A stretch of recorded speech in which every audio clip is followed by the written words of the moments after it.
good? If you can hear me, give me that good old thumbs up.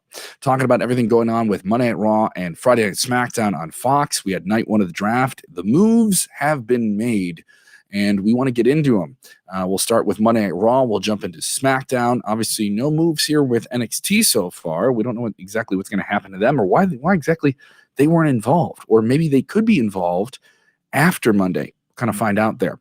So if you're watching live, what did you think of night one of the WWE draft? What did you think of the names that moved? What did you think of the names that stayed? What did you think of the names that didn't get drafted? Let me know what you think. Let's start with Monday Night Raw. Raw drafted Asuka, the Hurt Business, AJ Styles. He moves from SmackDown to Raw. Naomi moves from SmackDown to Raw. Nia Jax and Shayna Baszler will stay with the Women's Tag Team Championships on Monday Night Raw. Ricochet and Mandy Rose, they'll be on Monday Night Raw. Don't know why we had to hear about Mandy Rose. She just got traded over there. Miz and Morrison, they will jump over to Monday Night Raw. Seems like a good move for them. It seems like, they're not winning the tag belts. They're not getting anywhere near the program. Kind of ran its course, but I wonder what they're going to do with this Otis thing, with them trying to, Miz specifically trying to sue him for the Money in the Bank briefcase. It's one of those odd middle card scenarios that I think could get dropped. We're not clear. One of the biggest moves, and obviously the most talked about move coming out of Friday night and night one of the draft, was the New Day breaking up. As you can see, Kofi Kingston and Xavier Woods won the SmackDown Tag Team Championships, but got traded to Raw. This breaks up the New Day on SmackDown. Big E will stay on SmackDown. I'll tell you about all of their trades and, draft picks. But this breaks up the New Day. Is it too early to break up the New Day? This means Big E is going solo. Kofi and Xavier Woods now a tag team. Certainly an interesting scenario. What do you guys think of the New Day breaking up? Also on Monday Night Raw, Dana Brooke, Angel Garza, they will be staying put. And then on Talking Smack, the SmackDown post show on Saturday mornings on the WWE Network, Humberto Carrillo, Tucker, and Drew Gulak were drafted. This breaks up Tucker and Otis as a tag team as well. Otis apparently will stay on SmackDown, but we could find out on Monday with the other half of the draft here. Timothy Tim, 2 times the Tim, saying the draft was bad. Why announce who's staying? Nothing feels fresh. Well, there's plenty of, I could understand where you feel like draft picks, everything has to feel like a big switch, like they have to be going back and forth. But in this draft, they also announced, that the champions are staying on the brands. Roman Reigns is staying on SmackDown, and Drew McIntyre is staying on Monday Night Raw with those titles. So those 2 main men's titles, they're not moving. But the tag teams have moved. AJ Styles has moved. I think that's a very big move. Seth Rollins is now joining SmackDown. And The Fiend is going to Raw. Those are 2 other big moves. So I think those are fresh moves. I understand what you're saying, where every draft doesn't feel like someone's switching, so why even announce it? But I guess with everything moving so much, saying what's staying almost at least gives you some clarification. I could at least give them that. At least they're trying to be clear, especially when things are moving so quickly, and it could be confusing on the surface level if you're just a casual fan. Benjamin A. Jones texting in here from the UK. Thank you so much for joining us, Ben. He says, time for the New Day breakup. Same gimmick. How many years can they keep it going? Well, the thing is, I thought a lot of fans enjoyed it. We're still feeling them. They have that podcast. They have a really dedicated fan base with that. And I'm surprised by that. I wonder if this affects the podcast at all. I assume they can keep doing the podcast. I don't know whether it would stop them from doing that.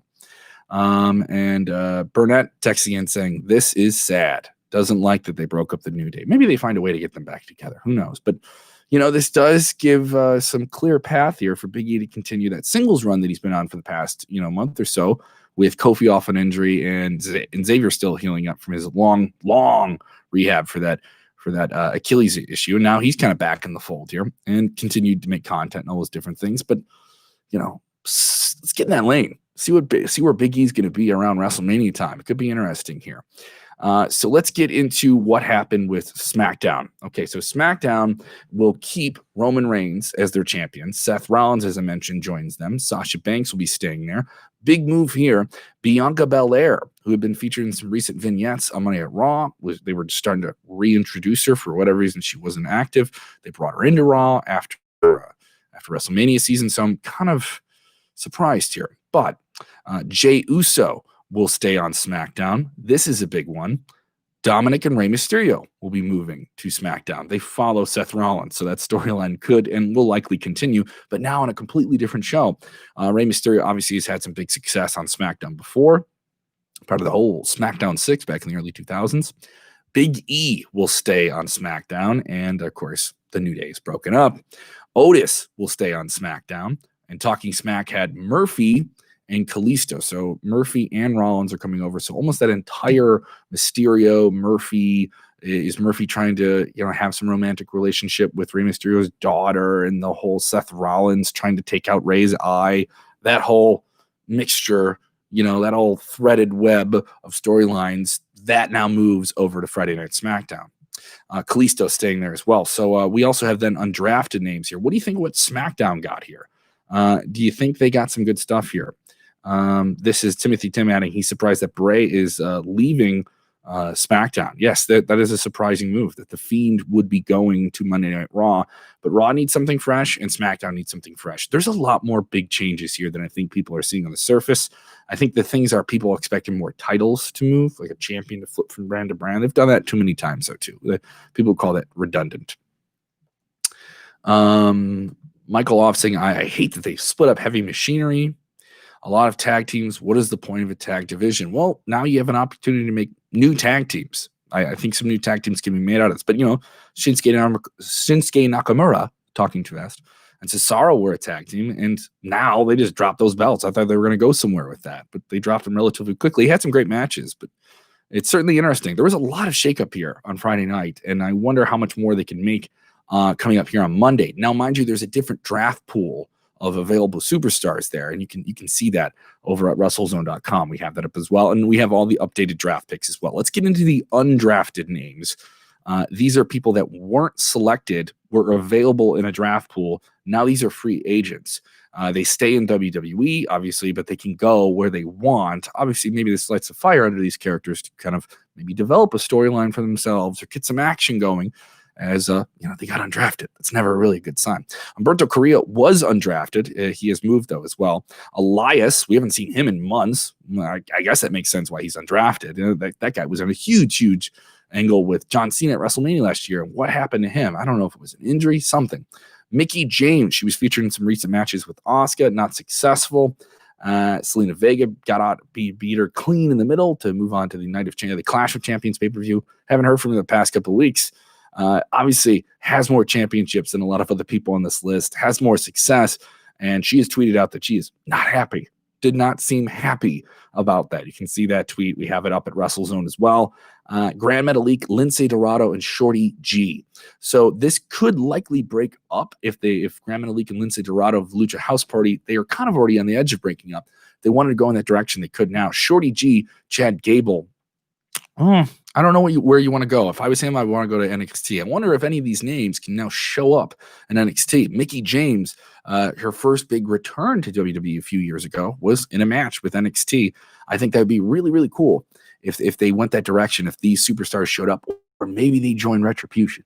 You didn't draft me. You oppressed me. Now I'm running with the people trying to destroy the WWE.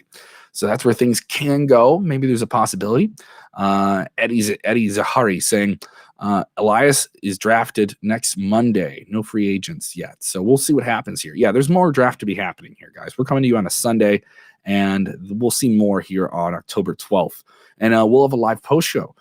Make sure you like us on Facebook and follow so you get those notifications. With YouTube, make sure you like our page, subscribe, all that good stuff.